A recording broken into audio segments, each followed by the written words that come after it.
The Night of Tahajud and Flamingo Secret. One serene night, the salty air, carrying the faint scent of blooming jasmine from the nearby gardens, tickled young Omar's nose as he and Baba walked along the shore before the soft glow of Fajr began to paint the horizon. The sky was still a deep indigo, like a vast, velvety cloth scattered with a million twinkling stars that seemed close enough to touch, each one a tiny spark in the immense darkness. The only sound besides the gentle lapping of the waves against the sandy shore was Baba's soft, melodious recitation of verses from the Holy Quran, the words flowing like a soothing stream in the stillness of the night. Omar loved these quiet moments with his father, these precious pauses before the world stirred. While the rest of the small village, nestled amongst the date palms, slept soundly, dreaming their own dreams. They would walk along the familiar path to their little patch of land near the whispering ocean. Baba, a man with kind eyes and hands weathered from years of working the earth, believed in starting the day not just with physical labor, but with spiritual nourishment, with prayer and heartfelt gratitude for all of Allah's blessings. Tonight held a special significance. It was the last 10 nights of Ramadan, the most blessed part of the month, and Baba had gently explained to Omar the profound importance of Tahajud, the voluntary night prayer, a time for intimate conversation with the divine. Omar, though only 7 years old, with a heart full of innocent wonder, felt a sense of deep peace settle within him, a quiet anticipation as they carefully laid their prayer mats on the cool, damp sand, facing the direction of the holy Kaaba. As they began their prayers, their voices joining in humble supplication, a peculiar and breathtaking sight caught Omar's attentive eye. A flock of flamingos, their elegant pink feathers glowing faintly in the ethereal pre-dawn light, as if illuminated from within, had gathered gracefully near the water's edge. What was even more astonishing was the way they were behaving. One by one, with a serene and synchronized movement, the elegant birds lowered their long, slender necks, their heads almost touching the smooth, wet sand, holding the position for a long, contemplative moment before slowly rising again. They repeated this graceful movement, a natural, rhythmic bowing that mirrored the sujood, the prostration in prayer that Omar and Baba were performing with devotion. Omar nudged his father gently with his small elbow after they finished their first set of prayers, his eyes wide with wonder. "Baba, look," he whispered, his voice barely audible above the soft murmur of the ocean, pointing towards the mesmerizing scene unfolding by the water.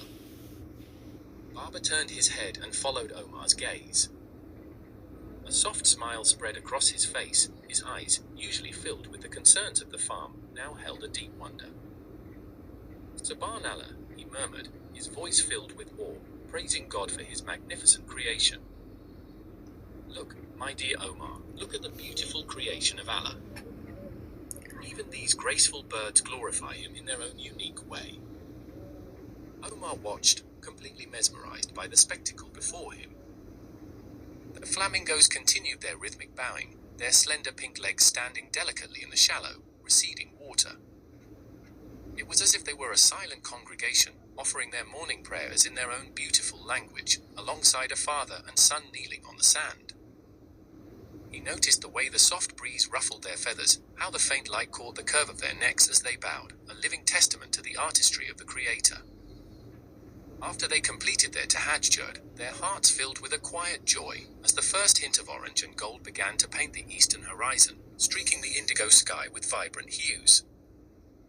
Baba turned to Omar and told him a story, his voice soft and filled with wisdom. "My son," he said, his gaze gentle and loving, "everything in this vast and wondrous universe glorifies Allah. The majestic sun that rises each morning, leads the sky with its glorious light, the serene moon that shines its gentle glow in the darkness, the tall, swaying trees that whisper secrets to the wind, and all the creatures that walk upon the earth, swim in the depths of the sea, and fly through the boundless sky. Each and every one has its own unique way of praising its creator, a language understood only by him."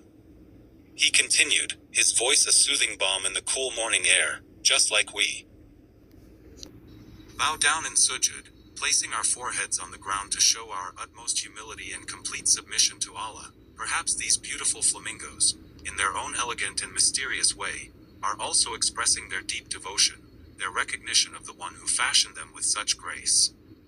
Omar pondered his father's profound words, his young mind trying to grasp the immensity of it all. He had always noticed the beauty in the natural world around him, the vibrant colors of the fishta. Casting a warm, golden glow that danced on the surface of the ocean, the flamingos, as if on a silent cue, spread their wide, impressive wings, their pink forms silhouetted against the brilliant rising sun. They circled once above Omar and Baba, their graceful flight a final blessing, before soaring towards the open sea, disappearing into the vast expanse of the morning light. Omar felt a profound sense of joy and connection to something larger than himself. It was as if he had been granted a glimpse into a secret prayer being offered in the very heart of nature. He looked at his father, his heart swelling with love and gratitude for these shared moments of wonder and understanding. "Baba," he said, his voice filled with a newfound awe, "I will always remember the bowing flamingos. They will always remind me of prayer." Baba smiled, his eyes crinkling at the corners, and placed a calloused but gentle hand on Omar's head, his touch conveying a silent blessing.